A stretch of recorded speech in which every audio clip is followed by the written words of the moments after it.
What a result for Chelsea Football Club. It ends with a penalty win for us against Newcastle in the quarter-final of the Carabao Cup. That felt like a final victory, and there is so much to talk about. Before we get into it, make sure you like this video and subscribe to the channel if you're not already. But let's get into the first talking point, which is Malo Mudryk. Now, you guys know I'm a bit of a fanboy for Malo Mudryk. I keep going on about him. I keep saying he's got an amazing potential. I keep saying that he's going to come good.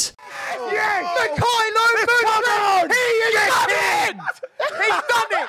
You all wrote him off! You all wrote him off! And I've been waiting for this moment. You all have said that he's not good enough. And a lot of people have been saying to me, you're taking the piss, he's never going to be good enough. And that's not necessarily people from the Chelsea fan base, because I think a lot of the Chelsea fans know that he has quality. But I think a lot of people from the outside go, he's a very expensive player. Maybe we've wasted that money. Maybe he is just a bit of a pace merchant and he doesn't really have the technical football ability. But I think he came on yesterday and proved a lot of people wrong. Like, you know, it wasn't the most difficult finish in the world. Let's not say that it was a screamer from 40 yards out, but he scored a couple of those this season already. I still think that that was a very, very solid finish. And I think what you saw in that game is that his pace is electric, but he's got more to his game than that. He's got some technique, he's got some ability, and I actually thought that some of his passing was very good when he came on. Obviously, he didn't have that much time to impact the game, but I thought when he did, he was absolutely brilliant. And I feel that it's time now for people to start recognising that he is a good player, that he does have ability beyond potential, and that he should be starting a few more games. He has had a really good run at it. Pochettino obviously does trust him, and I think he obviously does see something there. I think the one thing that I'll say more than anything with Malo Mudryk is he's coachable. Like, you can get the technique out of him. You know that you've got electric pace. We see that like in the Football Manager stats, don't you? You see, you know, the amazing physical stats, but then you look at, does he have the technique? And at the moment, maybe he doesn't. But I feel that's something he can learn and develop with a quality manager like Mauricio Pochettino. I think he'll only grow and adapt. So I think the first point you have to say, Malo Mudryk, well done. I tip my hat to you. I say congratulations because you deserve it. I think the second thing that we've got to talk about is getting Nkunku back. The round of applause that guy got when he came on the pitch was absolutely immense. It was brilliant to see him back, and I think more than anything you saw like the relief of our fan base. We've been waiting for this guy to make his debut for what feels basically like a year. Remember, we signed him in January. So it feels like a very, very long time. We've been waiting to see this guy. And while he didn't have like an amazing immediate impact, you know, he didn't have a lot of time to do anything. It was just really, really good to see him on the pitch. And you could see that there were moments there where he showed his quality and his technical ability. And so it is really, really good to see him back on the pitch. And I really do hope over the Christmas period we see more of him, because I think he has the ability to be our absolute talisman. Great to see Christopher Nkunku back on the pitch. And look, for the next thing, I've called these guys out. I've called our recruitment guys out quite a lot recently in saying, you've signed a lot of very good youth products, but are they going to be good enough for the first team? Are they ready now? And I think a lot of the time we're going, maybe they're not. You know, maybe we've bought for the future, we haven't necessarily bought for now. But you look at Petrovic, the goalkeeper that they signed, he hasn't really had a kick of football. You know, we didn't really see him in any of the other rounds either, did we, in the Carabao Cup? Sanchez was the number one, and we saw over and over again that Sanchez was backed. But when he's injured, Petrovic has come in and he's looked great. He's looked very, very solid. He looks fine on the ball. He looks like a very, very able shot stopper as well. And to be honest with you, yes, he didn't really have that much to do in the rest of the game. He wasn't really peppered by Newcastle. They were playing with a low block. They had to. They were decimated by injuries. They've done well to even get this far. Their season looks like it's unravelling. And you can understand why, because when you're playing in four fronts, we've seen it with Chelsea before, it gets very, very difficult. But going back to Petrovic, he was amazing. And that penalty save was emblematic of the reason for me why I think he should be starting now over Sanchez. We were waiting for this moment to see him on the pitch and seeing whether he could actually cut it for Chelsea. And I think he's proven over the last couple of games that he can cut it for Chelsea.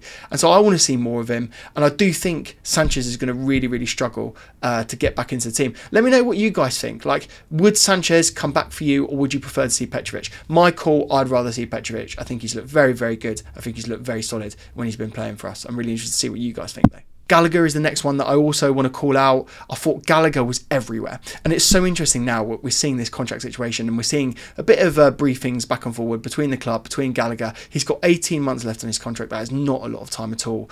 It seems maybe at the moment that they're maybe leaning towards selling him, which would just be absolutely stupid.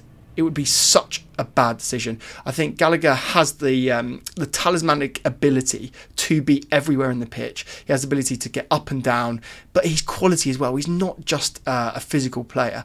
I think what a lot of people have said is, does he have the ability to be the Premier League or Champions League winning midfielder for Chelsea?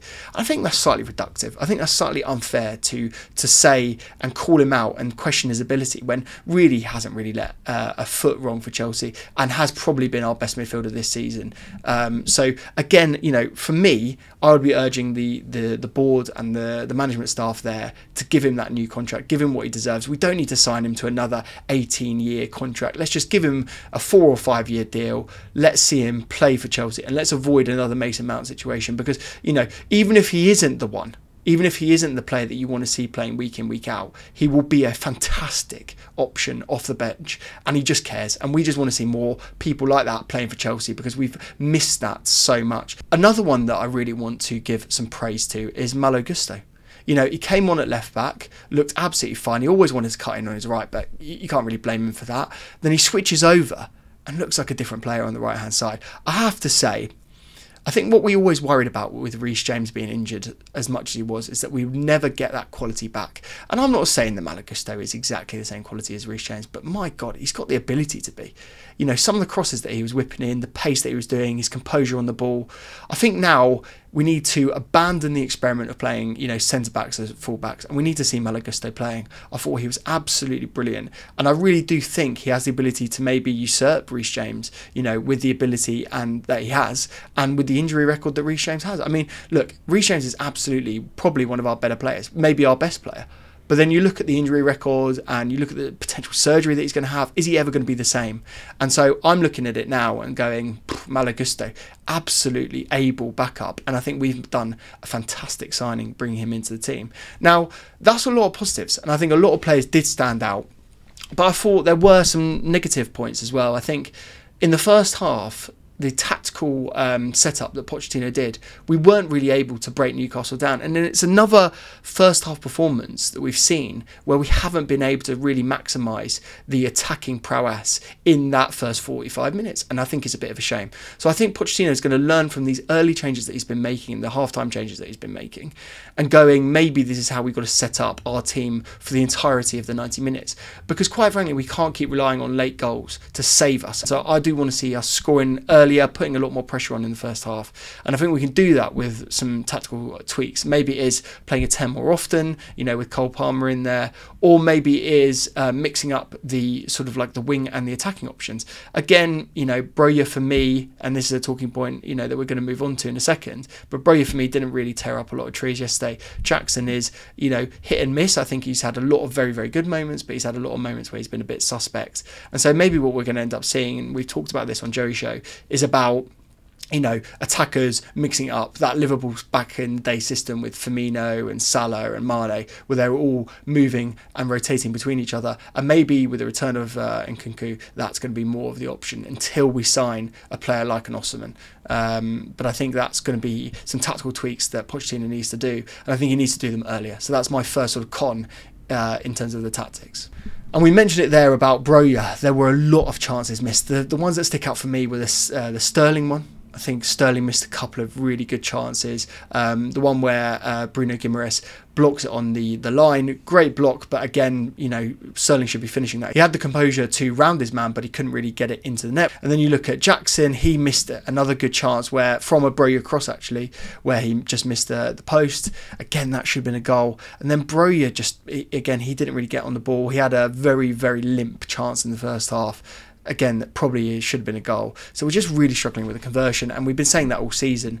You know, a lot of people are saying that's important and the key thing about signing a new player, but it's also about coaching the boys that we have and actually getting them better and more confident in front of goal. And that's all about backing them more than anything, isn't it? So I do think we need to start slotting those, and the chance conversion is something that I really do worry about. So overall, that was an unbelievable performance, and I'm chuffed. I'm really interested to see what you guys think as well. So let me know what you thought, your overall thoughts in the comments below. For me, it was as simple as this. Penalties, we've proven now we are actually decent at penalties. Some of those were absolute rockets, weren't they?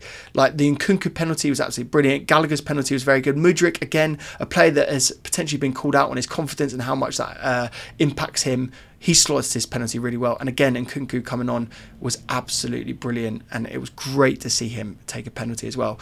And I have to say, before that penalty shootout started, I wasn't confident. Because you look at it and you go, young players, are they going to be able to step up to the pressure? They're in front of the Newcastle fans. And I think they covered themselves in absolute glory. I thought they were absolutely immense. And Petrovic, we have to say, saviour again, unbelievable save, and we're looking very, very good now. I think what I would say now is that we have a really good chance to win something. We can take this momentum, which we know is so important for this Chelsea side, and take it into the Carabao Cup, take it into that semi-final, which is a huge game for us, and then also take it into the rest of the league campaign. We really need to build on that momentum now and keep pushing forward as a team.